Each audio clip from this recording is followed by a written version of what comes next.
e fardamentos, tá?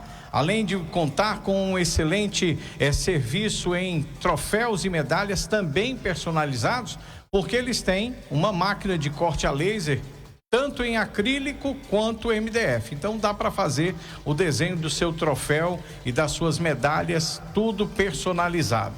Se você está precisando de panfletos e cartões, a Gráfica Itapagense tem. Se você precisa de banners, fachadas para lojas, você também encontra lá na Gráfica Itapagense. Fica na Rua Fausto Pinheiro, 485, em frente ao antigo ginásio São Francisco. O telefone é 99851-0678. Fale com Paulo Henrique ou com a equipe da Gráfica Itapagense que está lá pronta para lhe atender, ok? Muito bem. Enquanto nós estamos aqui aguardando a participação do Dr. Bastos, eu quero fazer aqui algumas já participações de amigos que estão nos ouvindo através da nossa frequência 96,9 ou através das nossas redes sociais. Mandar um abraço aqui para alguns ouvintes, como por exemplo, meu amigo Magela, obrigado pela audiência de todos os dias. Meu amigo Anchieta Sávio, Anchieta, forte abraço. Té, gente da melhor qualidade, o Té, meu amigo Té, torcedor do Ferroviário assim como eu. Temos também a audiência do nosso companheiro Carioca. Alô, Carioca, um abraço, obrigado pela audiência. Falei no Magela, tenho que falar no meu, forte abraço. Obrigado pelo carinho de todos os dias. E eu quero também, esses dias eu estava me lembrando de 3 ouvintes que eu tinha durante a minha primeira passagem na Atitude FM, que me davam a honra de sempre estar ouvindo a nossa programação, o Jornal Integração. Eu estou falando da dona Edith, da dona Áurea e também da professora Euzinha, né? Então, muito obrigado se hoje estiverem me ouvindo. Forte abraço a vocês, saudade de vocês, tá bom? Saudade dos meus ouvintes de todos os dias. Muito bem, nós já temos participações de hoje aqui na nossa programação. Sandra Maria, do bairro São Pedro, José Carneiro, da Santa Rita, Maria Helena, da Quintino Cunha, tá certo? Antônia vai estar agradecendo, diz que adorou o kit que ganhou no sorteio de ontem, obrigado. Temos também a Júlia Eufrásio, no Monte Carmelo, que parabeniza o seu filho Valdemir Eufrásio, que hoje completa mais um ano de vida. Parabéns ao Valdemir Eufrásio pelo seu aniversário. Muito bem, já temos contato com o Dr. Bastos para iniciarmos a coluna Claras Ideias, e eu já vou trazendo o Dr. Bastos por seu boa tarde, dizer que é um prazer retornar a esse contato toda quarta-feira. Dr. Bastos consigo aqui no Jornal Integração, e temos uma pauta bastante rica para o dia de hoje. Muito bem-vindo, boa tarde. Agora no Jornal Integração, os comentários de Dr. Bastos, o homem das claras ideias. Boa tarde, Rude Cascais, que prazer renová-lo e tê-lo aqui conosco nesse Jornal Integração. Itapajé em festa, a Rádio Atitude em festa, a nossa região norte toda em festa. Boa tarde, ouvintes, boa tarde, internautas e boa tarde, telespectadores da TV Atitude. Doutor Bastos, nossa pauta, escrita pelo nosso companheiro Clésio Marques, traz um assunto que hoje nós vamos debater muito, que é a Covid. Ainda continua sendo que, infelizmente, está pautando os jornais de todo o Brasil. Não seria diferente aqui na Atitude FM, mas a gente começa com uma notícia que chega da Secretaria de Saúde do município, de que em Itapajé 318 pessoas idosas já foram vacinadas contra a Covid.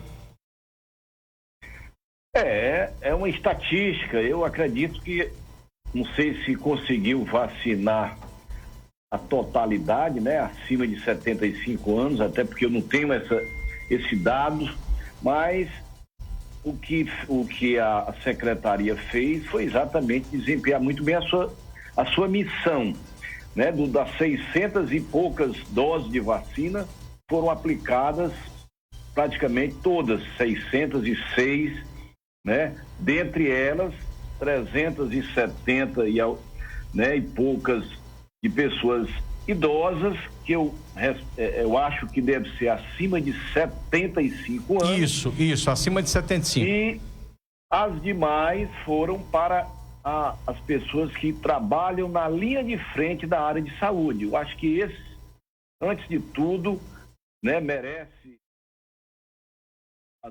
o nosso reconhecimento, o nosso orgulho pelo trabalho que eles estão empenhando, pelo esforço, sacrifício, pelo risco, né? Porque não tem nenhuma dúvida que você está numa linha de frente, né, trabalhando com pessoas infectadas, suspeitas de estarem infectadas de Covid, leva um risco de grande monta. Então, eles foram vacinados. Eu acredito, Rudy, aí tu vai até me ajudar. Se essa é só a primeira dose, já tem alguém que tomou as 2 doses. Aí essa informação é sobre a primeira dose. Ainda não temos. É só a primeira dose. É porque essa, eu acho que é o nosso, eu não sei se é Coronavac ou é da AstraZeneca, mas se for da Coronavac, ela tem um prazo, né, que deve chegar aproximadamente, eu acho que é 21, porque tem uma que é 90 dias e a outra pode ter 21 dias para fazer a segunda dose. Eu acho que a Coronavac ela é mais elástica e a outra ela é mais menor, o espaço para a segunda dose. Exatamente. Então é um bom começo, eu acho que já vai dando um alívio, porque quando você tem a equipe que está na linha de frente vacinada, você já dá uma certa tranquilidade, né, para essas pessoas. Apesar, viu, Rudy, não vamos esquecer que você, mesmo vacinado, você tem que ter todos os cuidados para você não ser um transmissor, que você pode não pegar, mas você pode transmitir. E isso aí é importante que todos saibam, para não perder, para não deixar de ficar fazendo esses cuidados, esses protocolos, como o uso de máscara. O uso de máscara nós vamos ter que nos acostumar durante muito tempo. Não vamos pensar, né? Não, passou aqui a fase crítica, vamos sair. Não, porque ele vai continuar circulando de nariz em nariz, de pulmão em pulmão, em uma tossida e outra ele vai se disseminando. E o pior, quando ele dissemina, ele começa a fazer mutações, ele tem essa probabilidade, e tornando-se um risco maior para aquelas pessoas que são acometidas e mutantes, primeira mutação, segunda, terceira, quinta, e até onde esse vírus poderá fazer mutação. Doutor Bastos, para que a gente não fique indo e voltando a esse assunto, eu vou lhe pedir que a gente faça logo um balanço sobre essa situação do Covid a nível do nosso estado.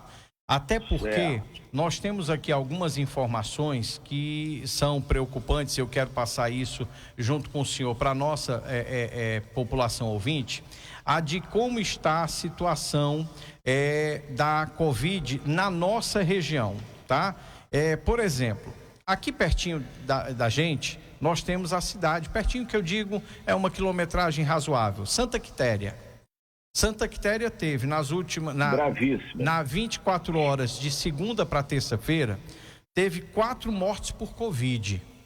E o município de Santa Quitéria, a prefeitura de Santa Quitéria, ela está já pensando, já avalia fazer um lockdown na cidade, por conta da situação que nós estamos vendo na cidade de Santa Quitéria.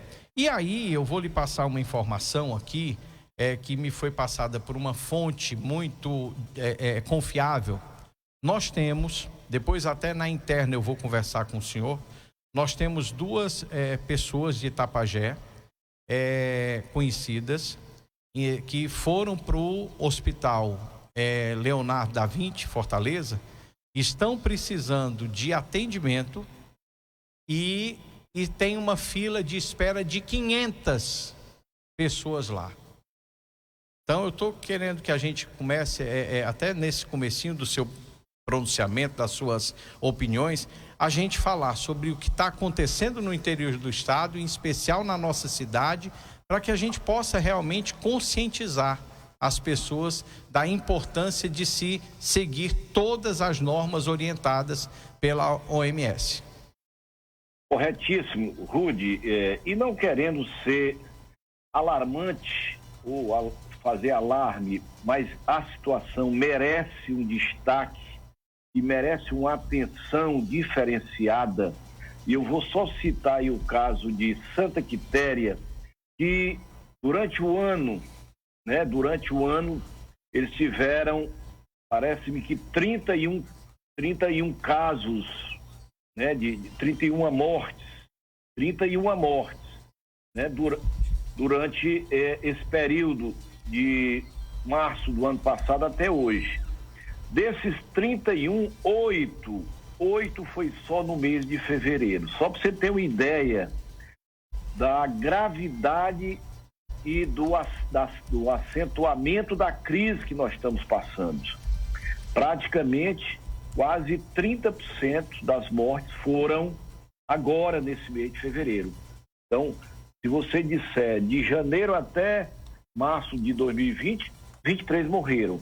E agora, nesse mês de fevereiro, foram 8 pessoas. Então, a situação é muito crítica. Isso que você está falando lá de Fortaleza, logicamente que é uma fila para atendimento. Nós hoje temos, eu vi esse comentário da Secretaria de Saúde, tinha 64 pessoas, isso ontem, esperando um leito de UTI, porque não tem leitos de UTI aqui em Fortaleza mais. Não tem. Não tinha, isso ontem. Hoje deve ter se acentuado. Por quê? Porque o número de pessoas que estão procurando os hospitais, os pronto-atendimento, as UPAs, com suspeita de Covid, e mais um problema, uma variável aí que eu vou ter que botar. Nós estamos com as arboviroses também aparecendo. Aí vem zika, vem dengue, são todas doenças viróticas, são viroses que têm sintomatologias até parecidas, dor de cabeça, febre, dores musculares, dores de desânimo. Então, isso também está contribuindo para aumentar essa fila de procura de atendimento.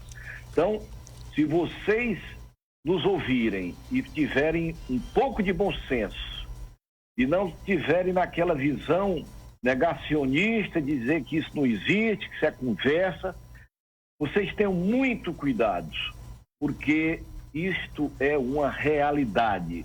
O desespero do governador, eu vi ontem expressado na busca de ampliação de leitos de UTI.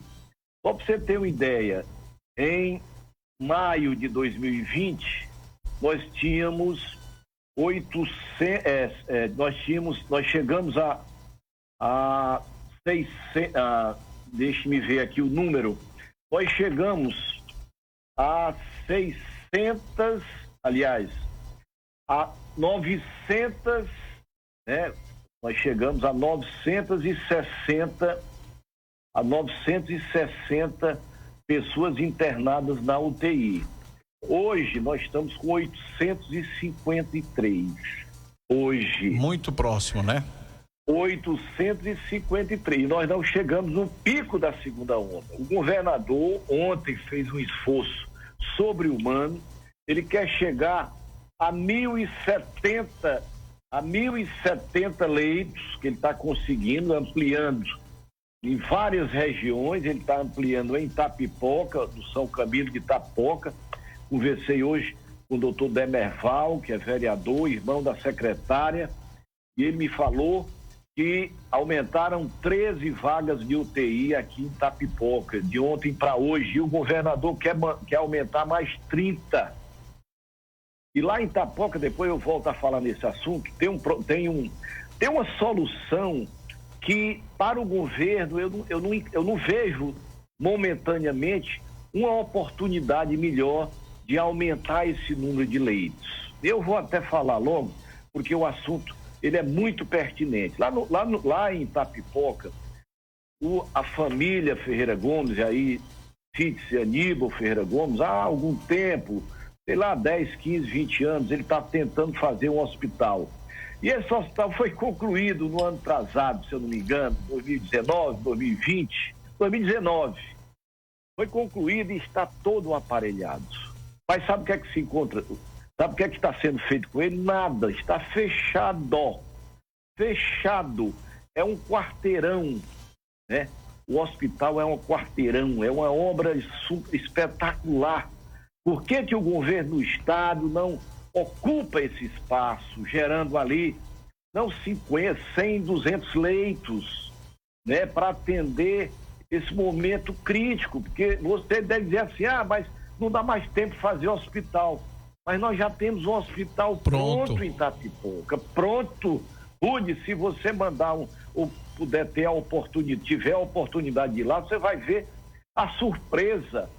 Teve, inclusive, uma secretária, a secretária Ana Vicente do governador Camilo Santana, da secretaria, visitou essa semana e viu lá e ficou perplexo. Eu não acredito que tem uma estrutura dessa e nós mendigando por um leito de UTI, fazendo puxadinho.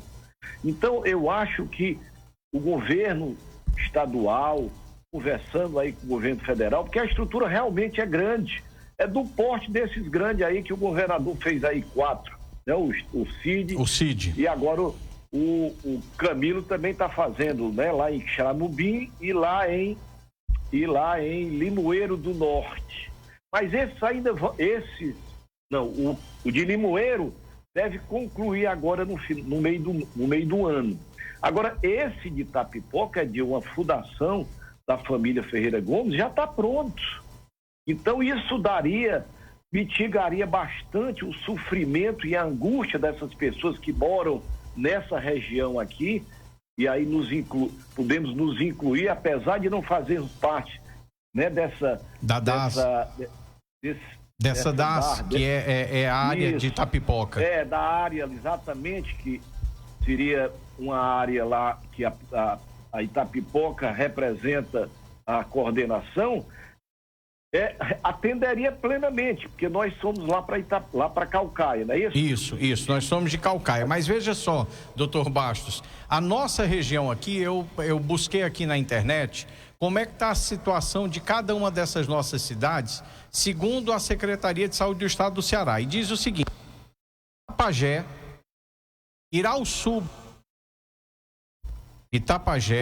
Irauçuba e Tejuçuoca estão no risco alto, número 3. É isso. Uruburetama, Umirim, São Luís do Curu, Apuiarés, General Sampaio, Tururu e Pentecoste estão no nível 4, que é o risco altíssimo. E Itapipoca está no risco alto, número 3. Então vejam, são cidades que, como o senhor bem disse, não pertencem à área de saúde de Itapipoca, porém são cidades que são mais fáceis chegar a Itapipoca do que ir para Caucaia ou Fortaleza, onde a gente sabe que tem um estrangulamento. Nós estamos exatamente com o colapso, né, da saúde do estado do Ceará. Pode ter certeza, isso que você está falando, você não está diminuindo uma vírgula.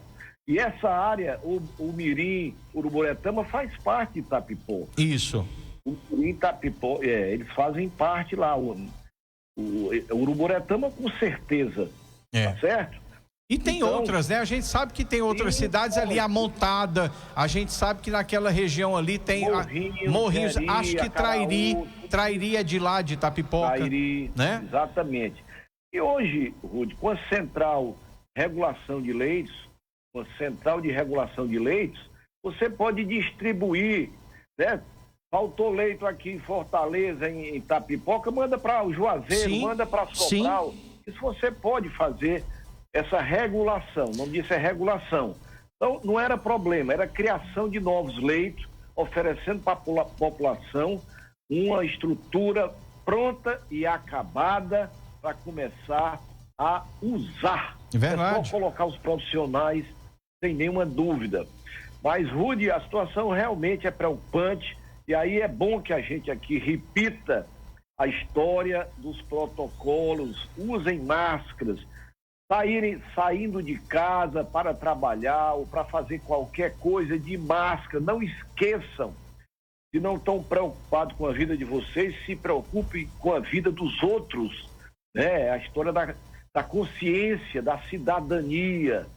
Eu não estou nem aí, mas as pessoas estão aí. E aí você tem que fazer por eles, se você não quer fazer por você.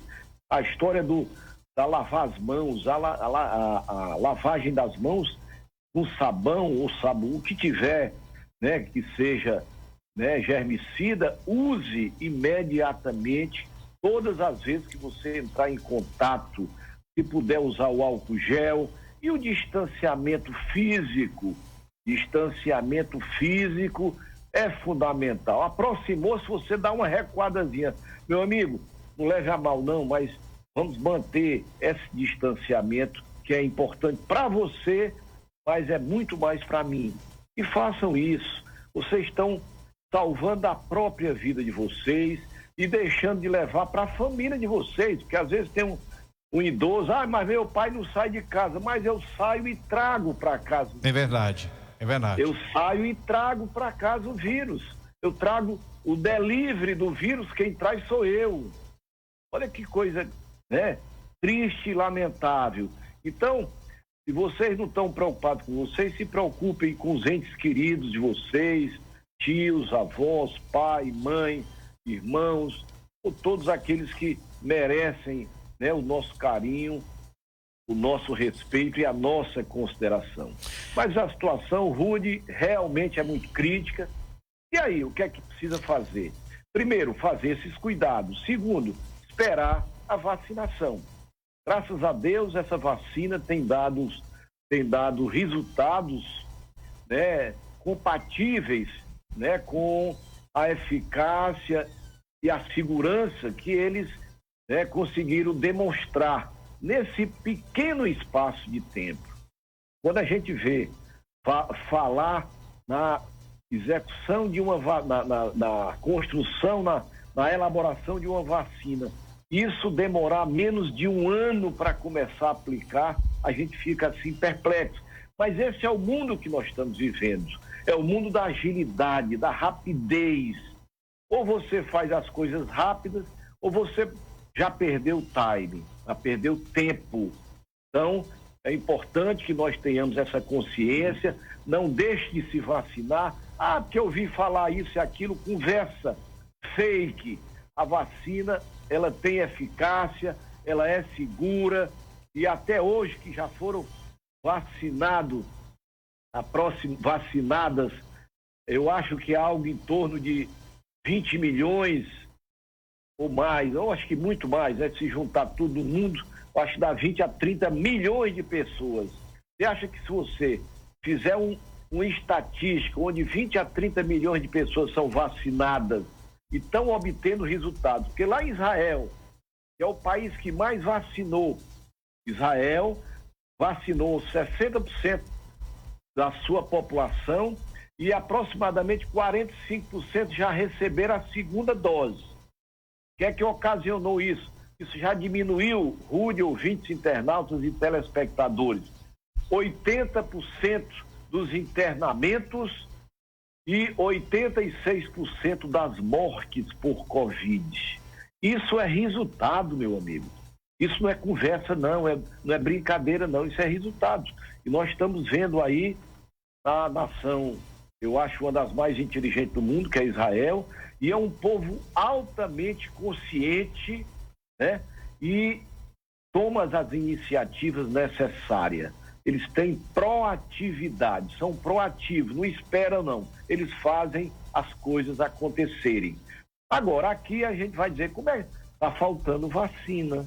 Nós estamos vacinando a conta-gotas. Eu estava vendo ontem, nós vacinamos 5 milhões.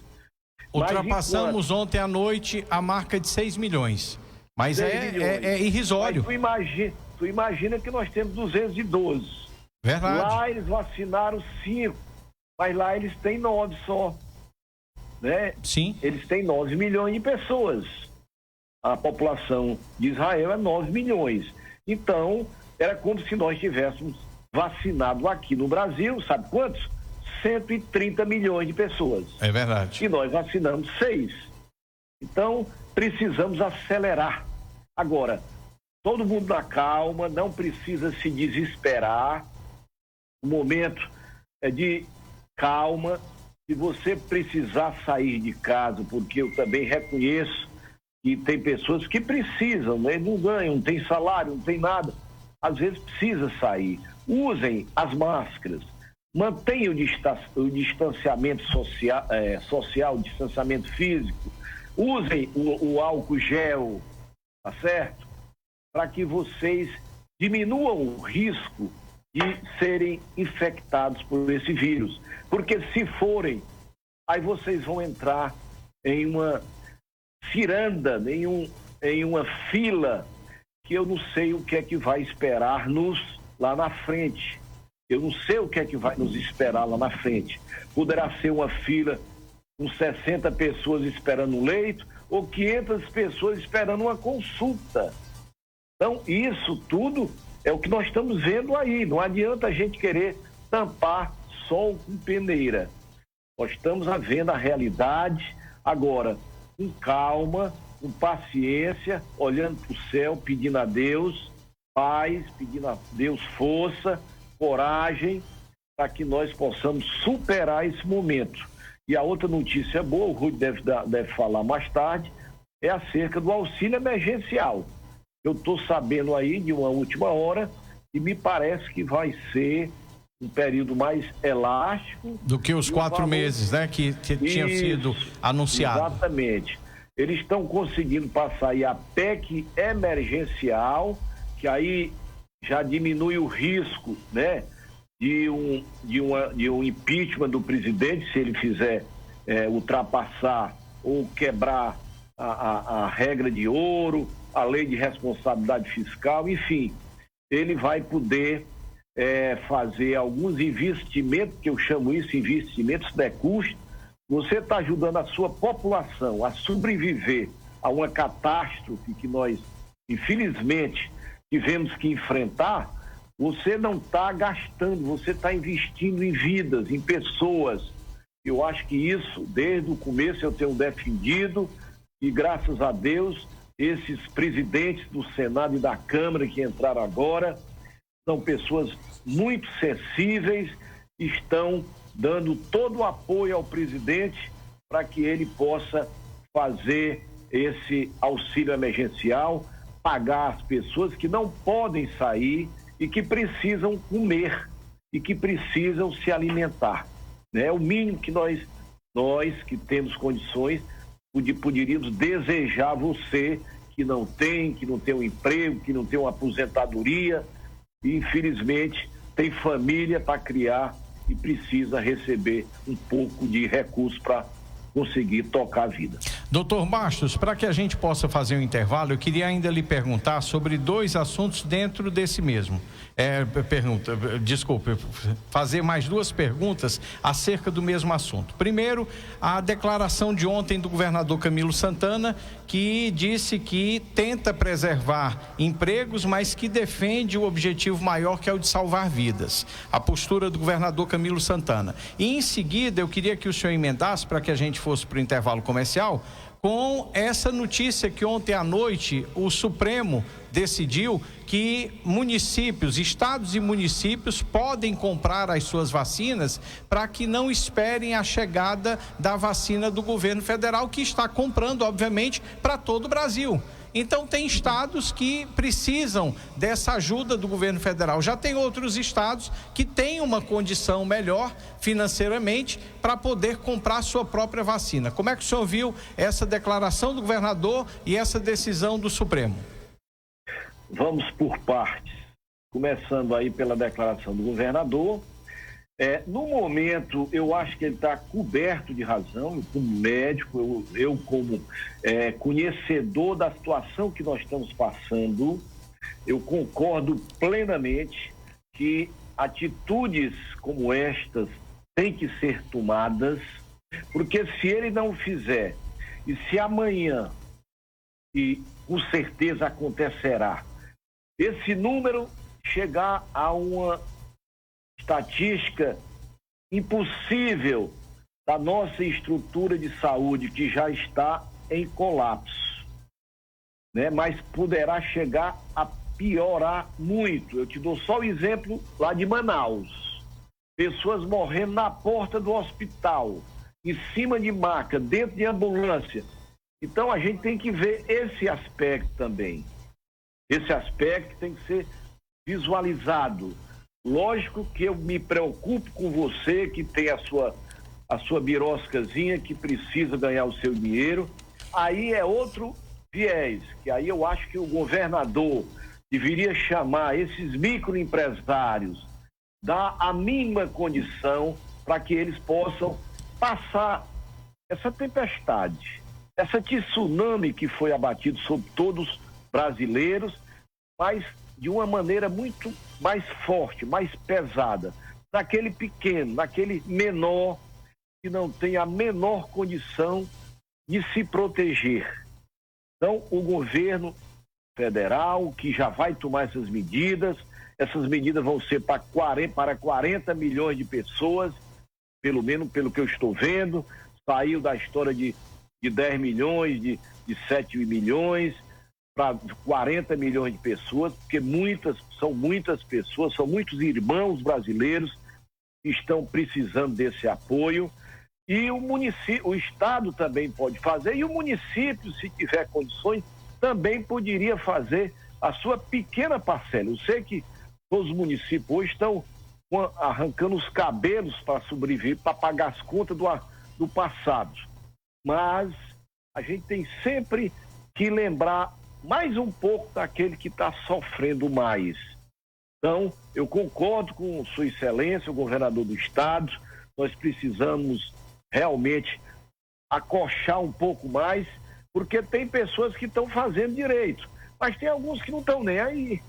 Nós sabemos, nós estamos vendo na televisão, nos canais de televisão, não sei se vocês estão aí, porque não sei se já chegou aí no Itapajé, mas vocês devem estar, através de outros canais, conseguindo visualizar. Pessoas fazendo festas, fazendo isso, fazendo aquilo, aglomerações imensas. Parece que está tudo normal. Não está, meus amigos. Vamos ter paciência e vamos superar esse momento crítico que nós estamos passando, porque amanhã o custo vai ser muito alto. Então, respondendo a essa sua primeira pergunta, vamos para a segunda pergunta. Supremo Tribunal Federal, Lewandowski, abrindo para que todos possam comprar vacinas. Eu acho que foi um ato, no mínimo, impensado do Supremo Tribunal Federal. E aqui não vai nenhuma crítica pessoal, mas contra o ato em si. Meu amigo, se tu começar a fazer isso, só quem vai ter condições, porque isso é a lei da oferta e da procura. Tem 10 milhões ali de vacinas. Eu estou brigando por um preço para melhorar minhas condições aqui de compra. Aí chega 5 com capital maior, rapaz, me dê o preço, se tiver eu compro. Aliás, aumente aí, que eu estou achando é barato. É um estado rico, é uma capital rica, é um município rico. E aí aqueles que não podem, aqueles que não têm condições, vão ficar sem. Por isso é que eu nunca fui de acordo que essas vacinas fossem compradas por empresas particulares, porque aí os ricos iam ter direitos. E aqueles pobres, aqueles que não têm nenhuma condição, isso é uma catástrofe moral do nosso povo. Precisa esses governantes entenderem que hoje quem precisa mais de proteção são aqueles menos favorecidos. né? Essa atitude, eu acho uma atitude egoísta. Porque inflaciona, né? O preço do... individualista. E o pior não é isso, porque vai ficar para os ricos. Pobre não vai ter direito. Eu fiquei doente hoje quando eu vi uma reportagem. Rude, internautas, telespectadores e ouvintes, 130 países no mundo, países pobres, paupérrimos, não viram a cor de uma vacina ainda. 130 países, meu amigo, eu estou falando de 130 países. É uma população de mais de 1 bilhão de pessoas, não viram uma vacina ainda. Cadê esses 7 países trilionários mais ricos, né? Que não fazem um gesto, né, de caridade com esses povos? Rapaz, essas coisas doem na gente e a gente não tem condições de aceitar isso sem bradar contra, né, esse individualismo e esse egoísmo violento e doentio de uma parte da nossa população. Ok, doutor Bastos, nós vamos fazer um rápido intervalo comercial. Na sequência a gente volta falando sobre outros assuntos. Eu quero dizer que em Itapajé foram recebidas 639 doses, e foram aplicadas 619, tá? Pronto, então, assim, para uma população... eficiência. Para uma população de mais de 50 mil habitantes... 52 mil pessoas, você vê, recebemos só 639 apenas para as pessoas da área de saúde que estão aí no fronte da batalha e também para os idosos acima de 75 anos, né? De qualquer maneira, Rude, são 12% da nossa população. Se tu imaginar que o Brasil já vacinou 2,85%, não, aí tu imagina. Não, são 619 aplicadas, 619. É pouco mais de 1%. De 52 mil pessoas, 600 pessoas é mais de 12%. Não, não, doutor Bastos. 10% de 52 dava 5.200. Ah, não, tá certo. É 1%. Eu é que estou voando. Alguma coisa acima de 1% da nossa população. Tá certo, tem razão, mano. Tá certo? 10% seria 5 mil. 5.200. Seria se fosse 6 mil. Me perdoe aí. Ok? Eu acho que os meus números aqui branquearam, mas pronto. Foi muito boa a sua visão aí. É 1,2%. Isso. E o Brasil já tem 2,85%. Isso. O Brasil... Ceará 2,75%, Manaus é o que tem mais, 5,4%. E era até o que se esperava que pudesse ter mais dificuldade, né? Por conta da logística lá que é difícil. Mas o governo resolveu tornar prioridade Manaus. Sim, é verdade. Por quê? Pela situação que eles estavam passando, e foi justo. Eu achei extremamente justo começar por Manaus, essa aceleração e priorizá-lo. Mas com razão aí, Rude, é 1,2% e não 12%. Aí 12% tá uma beleza. Aí já é verdade. Vou fazer um rápido intervalo comercial. Na sequência eu volto e no intervalo eu vou aqui poder cumprimentar, mantendo a distância, meu amigo Renato da Maritacaca, vereador eleito em Itapajé. Durante o comercial vou poder pelo menos saber dele como é que ele está. O Gilmar de Souza, vamos ao intervalo comercial, na sequência eu volto. Tá certo, agora 12:45. Jornal Integração na Rádio Atitude FM. Bom, deixa eu trazer aqui algumas participações. Odeísa, do bairro Pedra Branca, manda um alô pro seu pai José Wilson, pra dona Maria da Paz, pro seu esposo Gentil. Todo mundo na escuta do Jornal Integração. Chico Lulu, no bairro Pedra Branca. Carlos Alberto, ouvindo o Jornal Integração. Elmo Segurança, ouvindo o jornal com a sua esposa Socorro, com o Mauro, o José, o Ayrton Félix e o João Galo.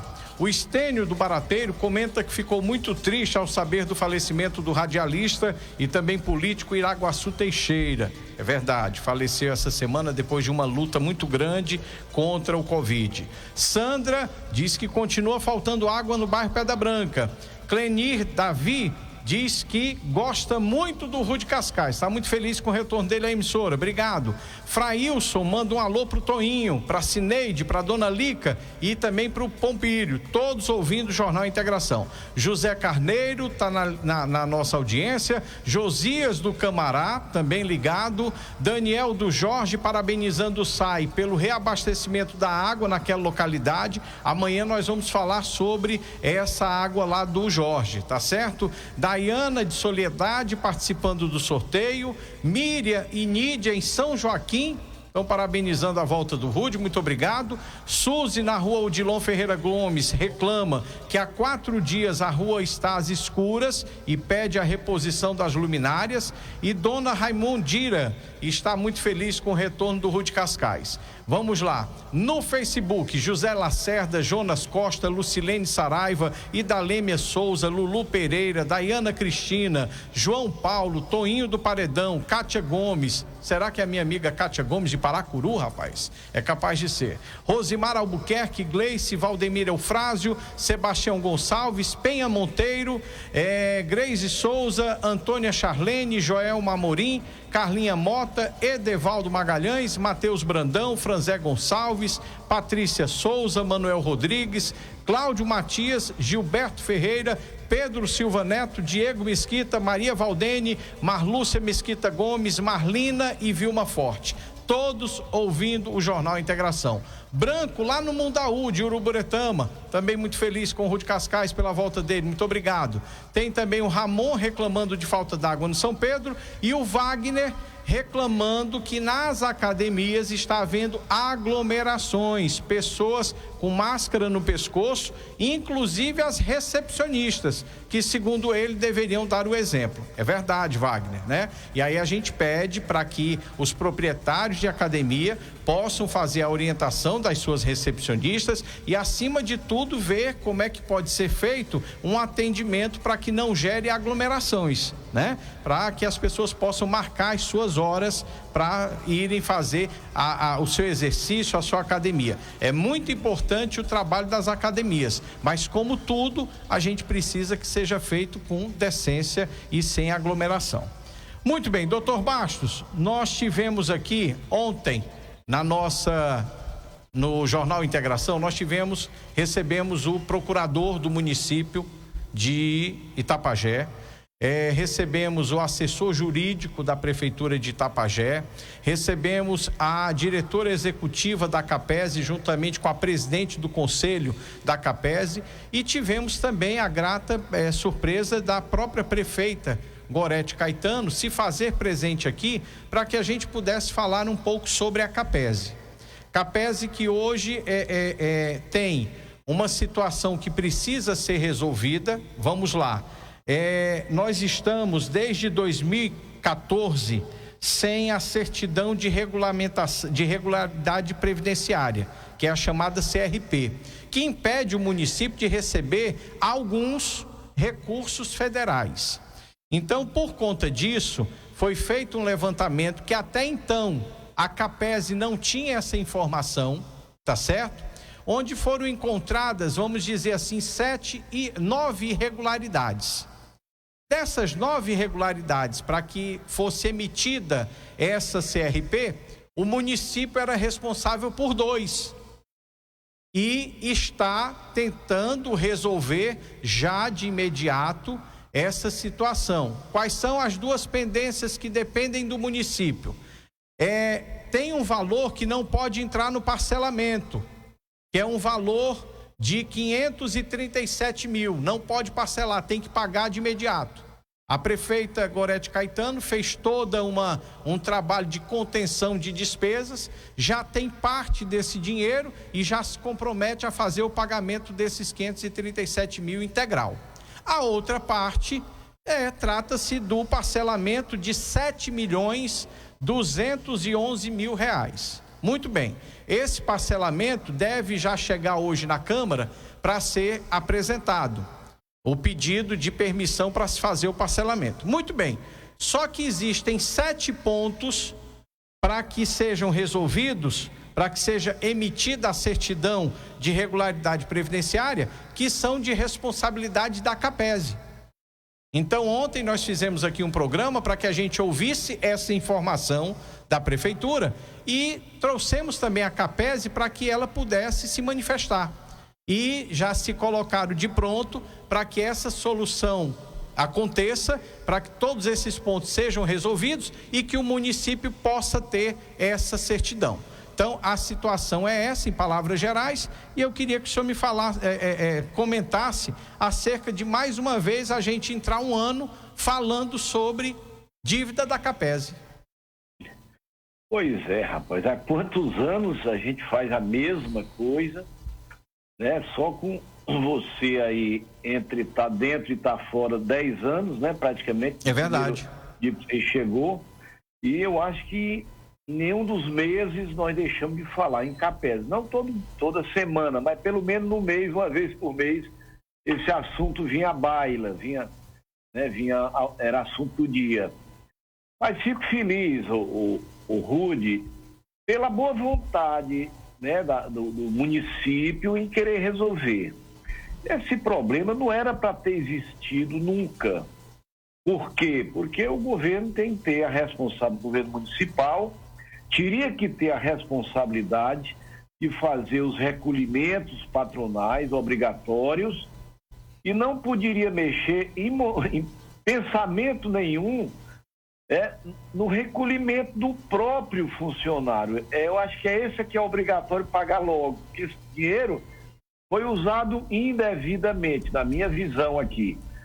Então, não deveria ter acontecido nenhuma das duas coisas. Era para ter pago todo mês, durante todo ano, todos os anos, e todo servidor ter lá os seus recursos no dia que ele precisar se aposentar ou precisar se afastar, ele ter lá garantido, né, a sua remuneração de direito que ele tem. Então, infelizmente aconteceu. Agora, era importante que desse um basta. Eu não sei se a doutora Gorete resolvendo agora, daqui a 4 anos, né, se ela quiser tentar a reeleição e quiser continuar, seria muito bom, mas seria interessante que isso tivesse uma linha de corte.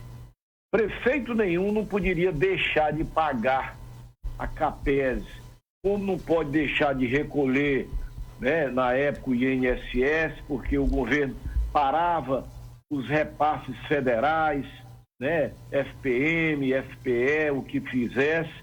Então, teria que ter um atrelamento, uma espécie de punição. Se não fizer, nós vamos retirar do FPM, nós vamos tirar de outra transferência que o governo tenha para o município, mas esses recursos deveriam ser obrigatoriamente recolhidos todos os meses. Ela ontem, doutor Bastos, se comprometeu, inclusive, a ser a primeira prefeita a sair de uma gestão e sem deixar débito com a Capese. Ontem ela fez esse compromisso. Eu vou bater palmas, porque realmente fazer o dever de casa, a obrigação, hoje é um mérito, né? Não era para ser, mas né? Não era para ser, era para ser uma coisa natural. Mas hoje é um mérito, e eu quero parabenizar a doutora Gorete por ter tido essa ousadia, essa coragem de assumir. E, logicamente, ela deverá cumprir, porque eu conheço aí o estilo da doutora Gorete. Ela gosta sempre de só prometer o que pode fazer. Só faço o que prometo, porque só prometo o que posso fazer. Então, esse deve ser o lema de qualquer gestor. Se não puder, não prometa, porque amanhã você vai ter que, né, recuar de uma afirmação que você fez. Então, eu acho que ela vai fazer, e aí esperaria que amanhã, ou daqui a 8 anos, ou quanto tempo for a entrada de um novo gestor, isso voltar a essas nossas páginas, né, as páginas jornalísticas, né, não viessem a enfeitar esse nosso jornal. que aqui o importante para nós é que as coisas acontecessem como era para ser. Se eles estão aqui é porque eles estão errados. Eles foram feitos de uma maneira errada. Deixaram de recolher. Então, vem para cá porque é um direito do funcionário público e a nossa obrigação é exatamente defender e colocá-los para fazer esse relato. Ok. Tá certo? Mas, Rudy, eu estou satisfeito. Eu espero que a gente tenha, de certa forma, colocado uma pá de cal nesse problema daqui para frente. Eu sei que tem aí um passivo muito grande, né? Uma dívida, o passivo é dívida, meus amigos. Tem uma dívida de outros prefeitos. Eu acredito que tem aí de 4, 5 prefeituras atrás, ou mais, ou 6, ou 7, que ainda vem ficando, né, caudas aí para o dos últimos pagar. Das últimas gestões de 2009 para cá, fizeram parcelamento, né? Nós 2009. tivemos Então você está falando de 11 anos. Isso, né? Agora, de maio de 2009 foi no primeiro ano do Padre Marques, e o que ele parcelou não era dele, era do gestor anterior a ele, que foi quem? Quem foi antes de 2009, antes do Padre Marques? Kelsey, né? Pronto. Então, Padre Marques fez um parcelamento em maio de 2009, Ciro Braga fez um parcelamento em junho de 2013, 28/12 de 2016, na época era prefeito, fez de 2 parcelamentos, o prefeito Kelsey. Fez um parcelamento, o prefeito Kelsey, e em 2018, em dezembro de 2018, o prefeito Dimas Cruz, o ex-prefeito, fez 2 parcelamentos. Hoje, doutor Bastos, com os parcelamentos das antigas gestões e desse parcelamento que será feito e que não podemos colocar na conta da doutora Gorete, que ela está pegando agora, nós vamos ter um repasse mensal só de atraso, só de parcelamentos, mais de R$400 mil serão tirados da administração para se pagar a Capese. Sem falar no débito normal. No dela, débito né? mensal, todo mês. Isso aí é de débitos passados. Isso. Mais de 400 mil. O que ela tem que recolher mensalmente dos atuais funcionários, que é obrigatório recolher. Então, a preocupação nossa é exatamente essa. Porque se o Padre Marques fez um parcelamento lá na época dele, né, de prefeitos anteriores, ele deixava de pagar o dele para pagar o parcelamento do anterior. E aí fica o dele. Aí depois então termina um e fica mais um.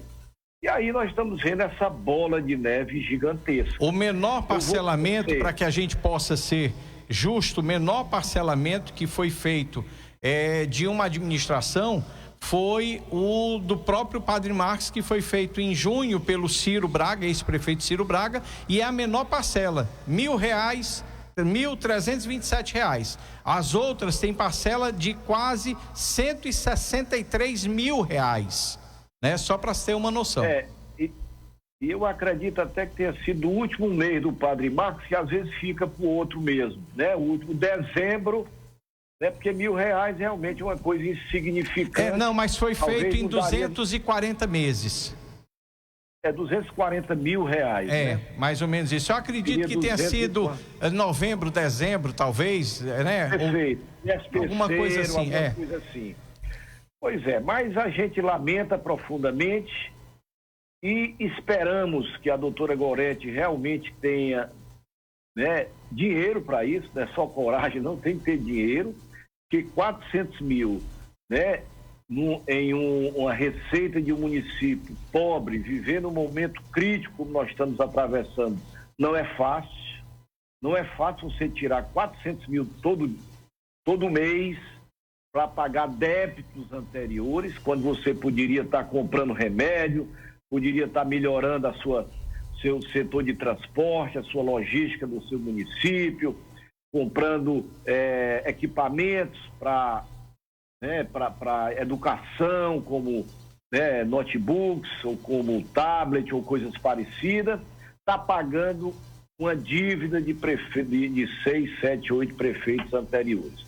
É lamentável, eu fico realmente triste, mas ao mesmo tempo isso precisa parar, precisa ter um basta, precisa ter um marco aí e a doutora Gorete está tomando essa atitude. Eu vou rezar por ela e pedir a Deus que ela possa realmente conduzir, né, com esse valor mensal, né, sem comprometer, porque aí ela vai já, não vou poder fazer isso porque eu estou pagando 400 mil. E ela tem razão. 400 mil é muito dinheiro na receita do município pobre como o nosso aqui, desse semiárido nordestino, aqui do nosso sertão. Doutor Bastos, na última semana o senhor recebeu a informação de que a secretária de Educação do município de Itapajé havia pedido demissão do cargo. E logo depois, na quinta-feira, foi nomeada a nova secretária de Educação da cidade, a professora Carmen Silva, tá? É a nova secretária de Educação. Ela é de Itapajé? De Itapajé. Professora Carmen é atuante no magistério pela rede municipal, tem uma larga experiência.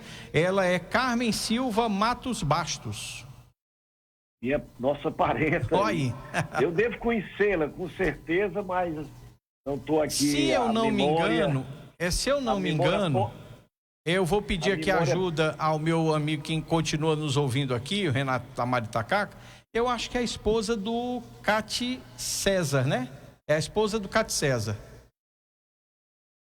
Do Cati César. Isso.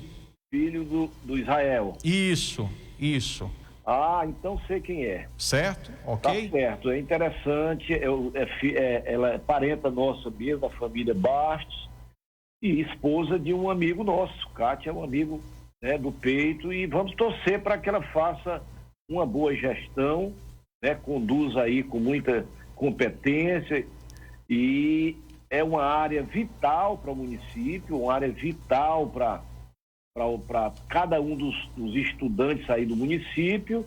Eu tenho certeza que ela deverá fazer o maior esforço para fazer o melhor que ela puder. E nós vamos aqui ficar torcendo para o êxito do seu trabalho. Foi bom porque foi rápido, né? Não demorou a coisa para não ter esse solução de continuidade, né? Essa paradinha não era boa. Foi bom, foi rápido, foi ágil. Parabéns.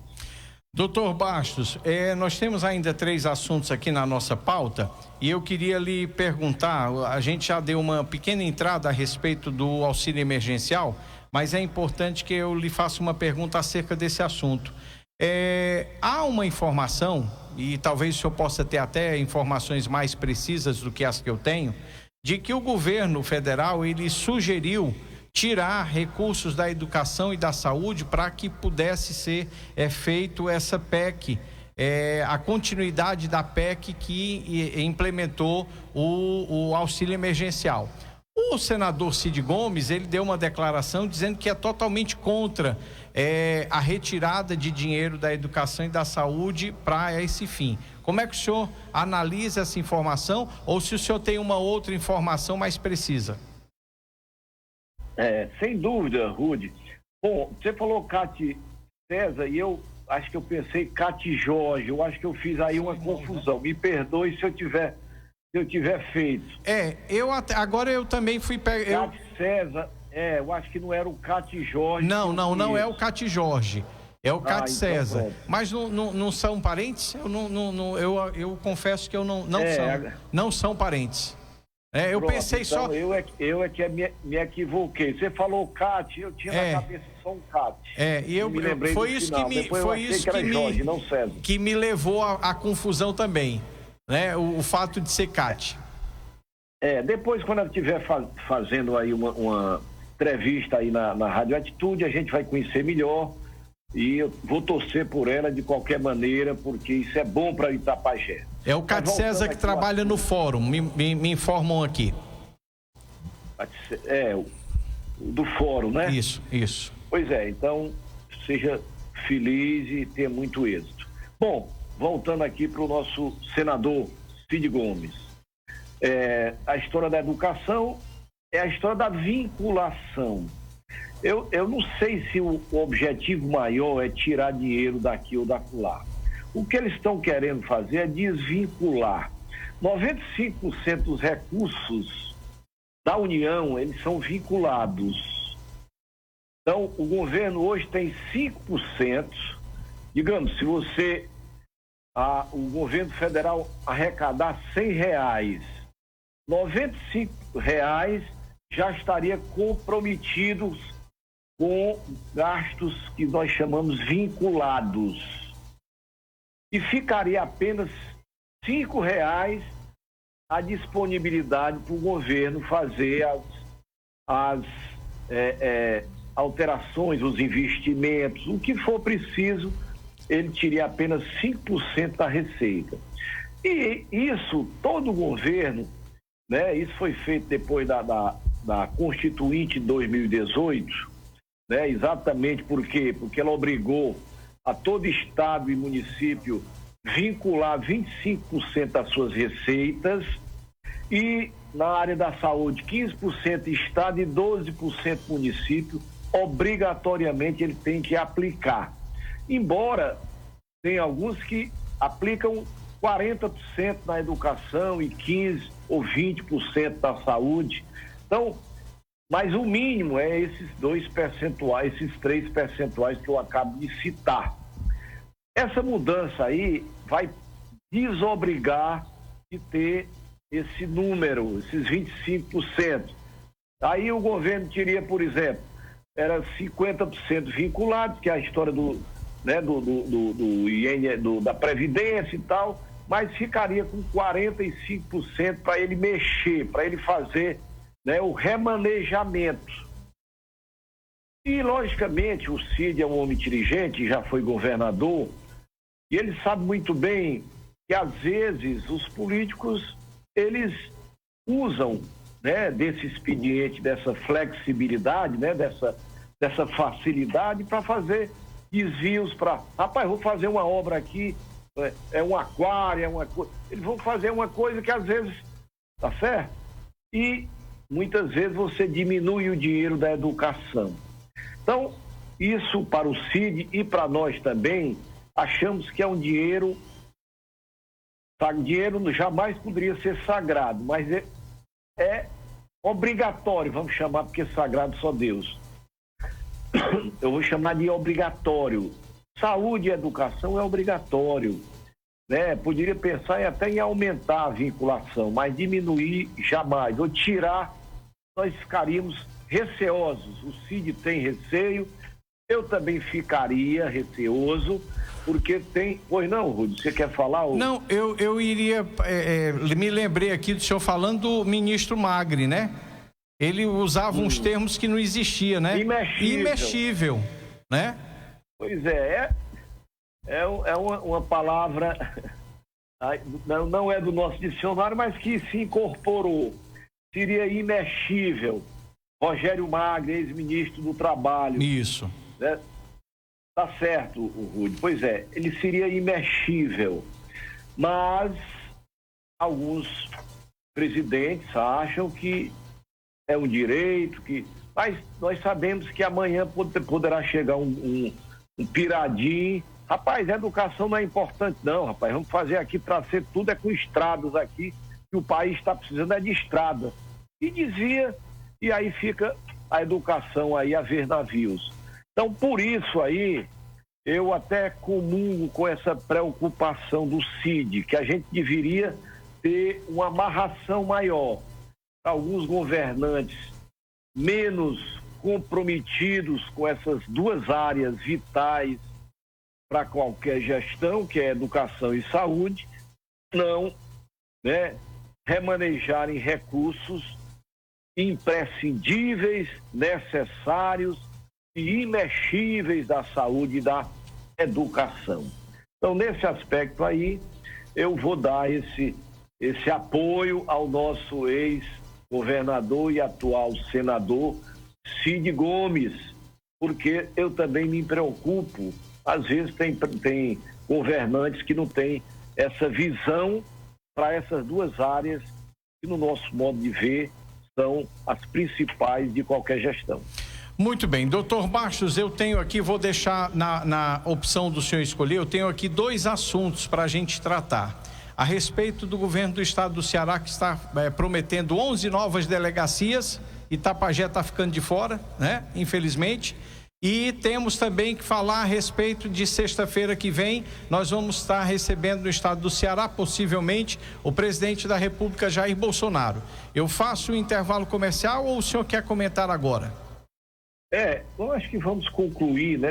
Não sei, você achar melhor a orientação Não, então vamos trazer logo a sua participação, que eu acho que é importante. São 2 assuntos que, infelizmente, a gente não tem muito o que dizer, né? O governo do estado do Ceará está aumentando, está fazendo um investimento grande na segurança pública, vai fazer concurso público agora, a partir de março deve ser lançado o edital, vai ter compra de equipamentos, armas, munições, coletes, motos, viaturas, e vai também fazer a construção de 11 novas delegacias. Os municípios contemplados são Camusim, Barbalha, Paracuru, Itaitinga, Acaraú, Quixadá, Fortaleza, Cascavel, Horizonte, Juazeiro do Norte e Crateús. Ou seja, o nosso Itapajé continuará sem uma delegacia. Correto. Própria, né? Uma delegacia regional. Eu só gostaria, você disse que ninguém pode falar, não, mas nós podemos e devemos. Não. Eu vou lhe dizer por quê. Primeira coisa, qual foi o critério utilizado pelo governo para escolher esses municípios? Porque eu me rendo muito à ciência, né, à estatística. Se eles realmente têm uma estatística de homicídios, de agressões, feminicídios maiores do que nós, né? Eu até me curvo a essa decisão do governador. Mas se o motivo, Rude, ouvintes, internautas, telespectadores, for político, aí eu fico revoltado, porque aí não tem sentido, né? Tá certo que hoje nós melhoramos muito o nosso setor, segmento aí de segurança. Nós já tivemos uma situação crítica, não tenha dúvida. Com o raio aqui, no nosso município de Itapajé, deu uma melhorada muito grande, dando apoio à POG, né, e a Civil, né, reduziu, né, de uma maneira radical esses homicídios. Eu quero até, Rude, que depois você faça uma estatística, como é que foi, né, como é que essa redução foi significativa, e me busque isso aí, por favor. Pois não. Se municípios outros, Crateús eu acho que é uma cidade polo, eu fico até calado. Horizonte é uma cidade muito rica e também uma cidade difícil da gente competir, mas tem algumas menores que nós deveríamos ter um olhar. E aí é onde eu tenho a minha mágoa. É porque precisaria de uma força política da nossa região, Rude, para buscar isso. Mas nós estamos com dificuldade de encontrar uma adutora, de conseguir uma adutora, que é uma coisa pequena, simples, quanto mais uma delegacia de polícia. Eu conheço bem a realidade de 3 dessas cidades aqui, Camusim, Paracuru e Itaitinga. Camusim, de fato, precisa de uma delegacia por conta de lá ser um município, um polo, e o prédio da delegacia de Camusim é terrível, né? Paracuru, eu conheço a realidade, não vejo justificativa também para não é uma cidade tão polo seria São Gonçalo do Amarante, porém lá eu conheço a delegacia, não é um prédio próprio. E Itaitinga, para mim, é o que me salta mais aos olhos, a necessidade lá por conta da violência, do número de homicídios que aquela cidade tem. Mas o restante, eu acredito que seja realmente aquilo que o senhor falou, é a questão política, da representatividade política de cada uma dessas cidades. Pois é, aí se isso for o critério, a régua que ele usou para escolher esse município, aí tem aqui a nossa revolta. Eu sei que ele tem nos ajudado, o raio foi um pedido de um deputado nosso, né, deputado Danilo Forte, mas foi ao governador, né, Camilo Santana. E a outra coisa que ele trouxe foi essa areninha, né, que o menino lá de Crateús, o deputado estadual, médico, né, médico lá do Carlos Felipe, né, conseguiu aí. Eu não sei se ele tem mais outras obras. Também a nossa escola, foi ele que trouxe ou foi Cid? Ele já está com 6 anos, né? Está indo para 6 anos, o governador Camilo Santana. Sim. Bom, mas essa choradeira nossa, ela é normal e nós precisamos chorar. Quem não chora não mama. É verdade. E essa nossa necessidade, por quê? Porque nós vamos ser um município que vai ter, né, uma universidade para cá, nós temos uma fábrica com quase 2.000 funcionários, nós tivemos um dos maiores índices, nós tivemos aí uma chacina no nosso presídio aí no município, foi cenário nacional. Então, eu acho que nós merecíamos uma atenção, né, nesse segmento de segurança. Mas reconheço, né, que se essas escolhas, se esses municípios conseguirem nos superar, eu vou me curvar, né, a decisão do governador sem falar coisas, né, sem criticá-lo. Mas se for o contrário, eu vou ter que reclamar do nosso querido governador, que eu tenho um apreço muito grande por ele.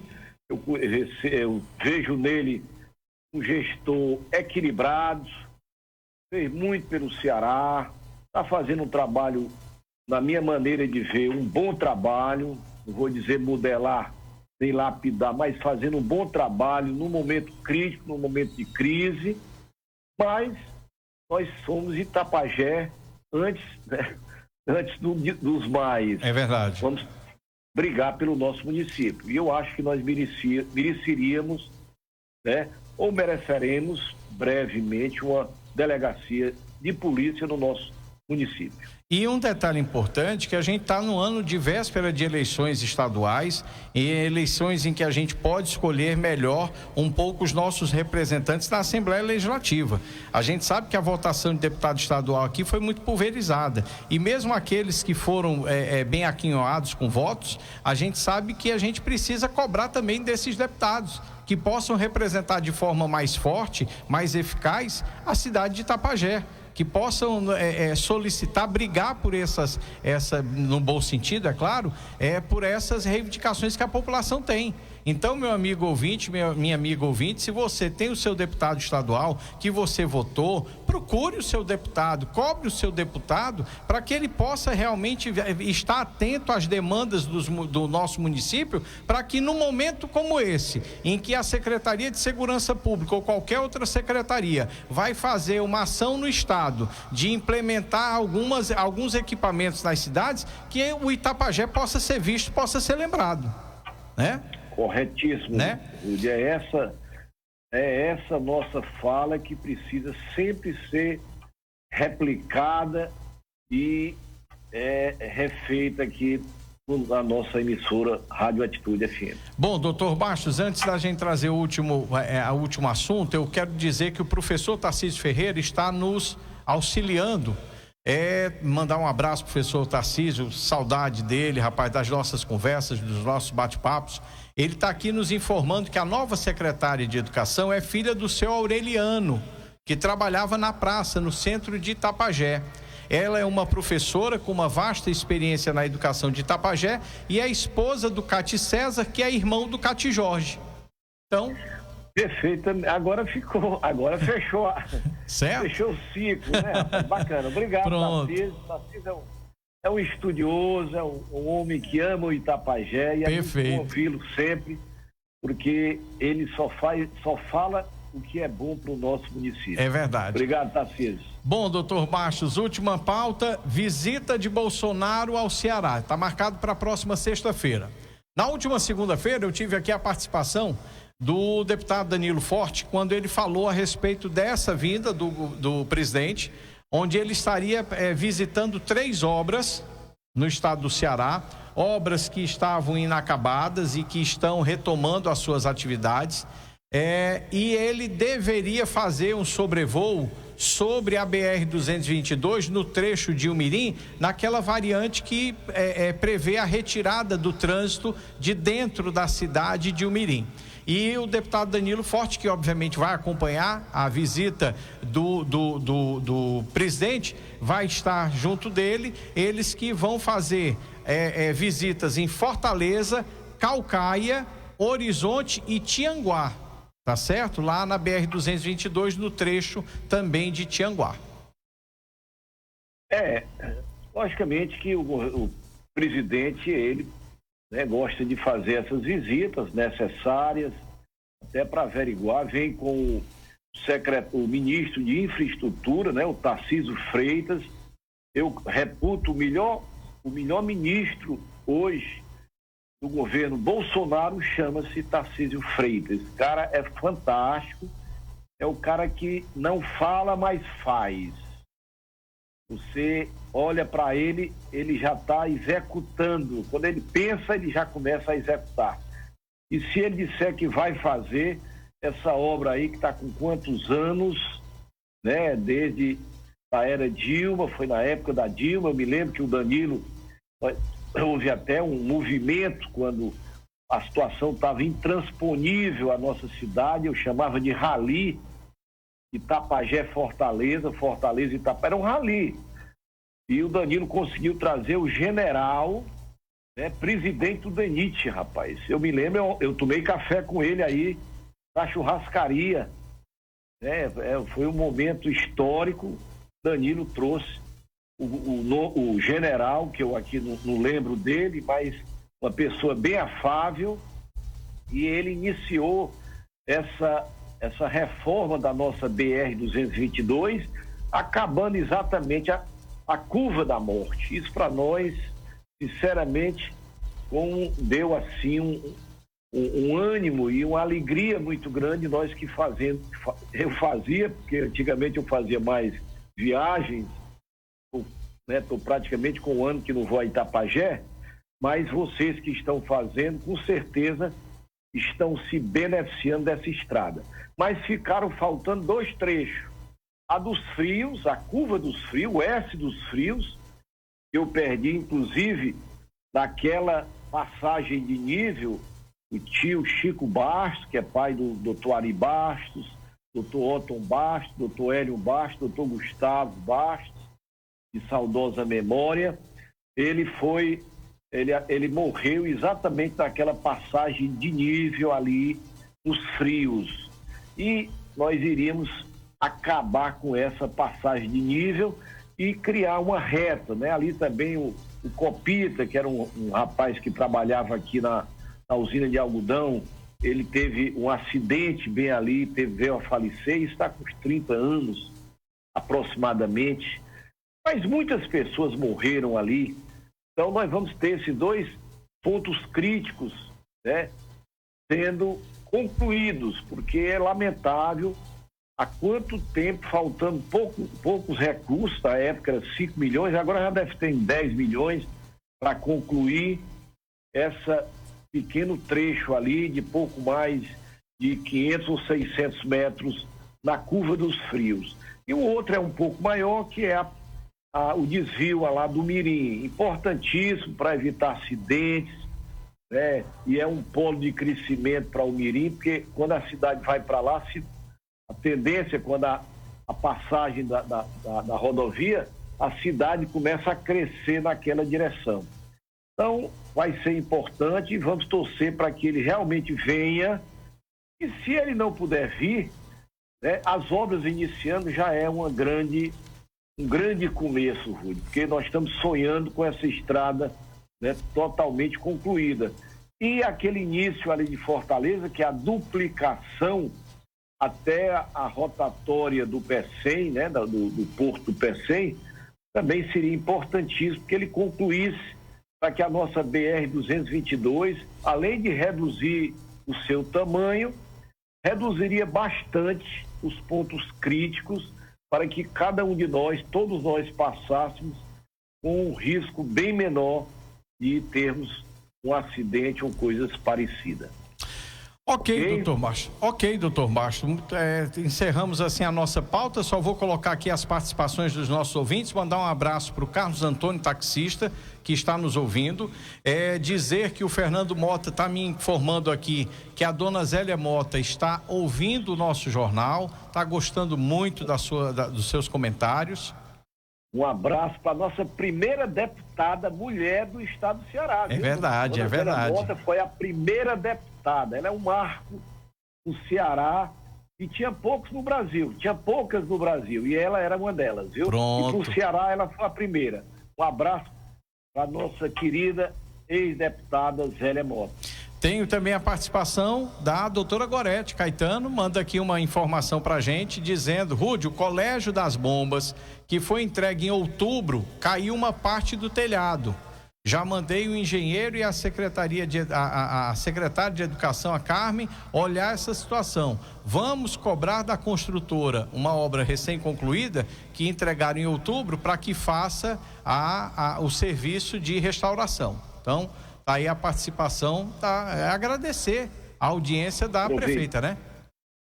Obrigado aí, Gorete, torcendo aí para que você faça uma excelente gestão e com esses compromissos, eu acho que é fantástico. E por ser também mulher, né, como a dona Zélia Mota, a Gorete também nos honrando aí. É a primeira mulher também aí no nosso município, né? É verdade, é verdade. Não vamos esquecer, é outro marco também, doutora Gorete, prefeita de Itapá, a primeira mulher prefeita de Itapajé. Isso é realmente um marco para o nosso município. E, logicamente, nós vamos torcer para que ela tenha uma excelente gestão e todos se agradem do seu trabalho. Pronto, trazer aqui novas participações. Ramon reclamando de falta d'água no São Pedro. Larissa pergunta qual será o novo valor do auxílio emergencial e se os beneficiários do Bolsa Família serão contemplados. Bom, pelo que eu sei, até onde eu sei, o valor continuaria R$250. Poderia aumentar o número de parcelas. Não é isso, doutor Bastos? Eu li, mas também não posso confirmar. Tudo isso são projeções, narrativas e versões. Isso. Mas eles já falam em R$300. Certo. Até o final do ano para 40 milhões de pessoas. Pronto, então seriam para aquelas mesmas pessoas que já estavam recebendo o auxílio emergencial, né? Lucilene Saraiva, da Rua Benedito Carcará. Rian está perguntando quando voltarão as aulas presenciais. Vamos ter que aguardar o novo decreto do governador Camilo Santana a partir do dia 28. Júnior, da localidade de Coité Grande, está participando também do programa. Solange Ávila, da Pitombeira. Carliene reclamando falta de água no São Pedro. Antônio Ferreira, da Pedra Branca, ouvindo a gente. Gilvan do Karatê, ouvindo o Jornal Integração lá na Lagoinha, diz que gosta muito dos comentários do doutor Bastos. Certo? Obrigado, Gilvan. Nonato Peba, de São Tomé, ouvindo o Jornal Integração. E no Facebook, Vera Bastos, a sua irmã, nos ouvindo, nos assistindo. Um beijo para ti, Verinha, e para Raquelzinha, e para Rosa, e toda a família lá no Rio de Janeiro, a família do meu sobrinho e afilhado Azauri Bastos. Pronto, Gessilda Barreto, Luiz Carlos, Francisco Estênio, Cláudio Matias, Silvia Belarmindo, Liduína Siqueira, Andreaso Souza, Diego Mesquita, Celso Leônidas, Maria de Fátima, Carlos Antônio Barbosa, já falei, Chico Moura, Kelly Silva, Regiane Salles e Fátima Ribeiro. Deixa só eu trazer aqui, daqui a pouquinho eu vou trazer o ganhador da promoção do kit do Jornal Integração. Mas eu tenho aqui uma reclamação que eu vou trazer para os nossos ouvintes aqui, inclusive para que a gente possa pedir à secretária de saúde que veja essa situação. O Raimundo do Centro disse que foi até a FUSEC fazer uma medição da pressão arterial e também medir a oxigenação dele e, no entanto, ele só conseguiu medir a pressão. Segundo a informação que passaram para ele, é que só tinha um único aparelho que fazia essa medição e que estava sendo usado internamente nos pacientes. Então ele faz aqui oxímetro. O oxímetro. Ele faz aqui a sua reclamação, pedindo que possa ter esse aparelho também à disposição da população, para que quando chegue nessa necessidade possa realmente ser atendido, ok? E Natasha Braga ouvindo o Jornal Integração. Bom, doutor Bastos, essa era a nossa pauta de hoje. O programa foi assim meio, quero lhe pedir desculpa, porque é a primeira vez que a gente está voltando a fazer o jornal, então pode ser que não tenha saído. Para mim, o Rude, nós estamos há 4 anos, 135 dias atrás, no dia seguinte, viu? Porque você não mudou nada, está cada vez melhor. Pronto, muito obrigado. Você realmente é um ícone do rádio e para nós é um motivo de muita alegria e de muito orgulho tê-lo novamente os quadros, né, da Rádio Atitude, o sistema Atitude de comunicação. Realmente você engrandece onde você chega, você tem uma legião de pessoas que lhe acompanham, gostam de você e você faz a diferença. Muito obrigado. Obrigado aí por esse trabalho extraordinário. Estamos juntos. Fiquem com Deus, uma boa tarde e até a próxima quarta-feira, se Ele assim nos permitir. Boa tarde. Muito bem. Muito obrigado, doutor Bastos. Até quarta-feira que vem.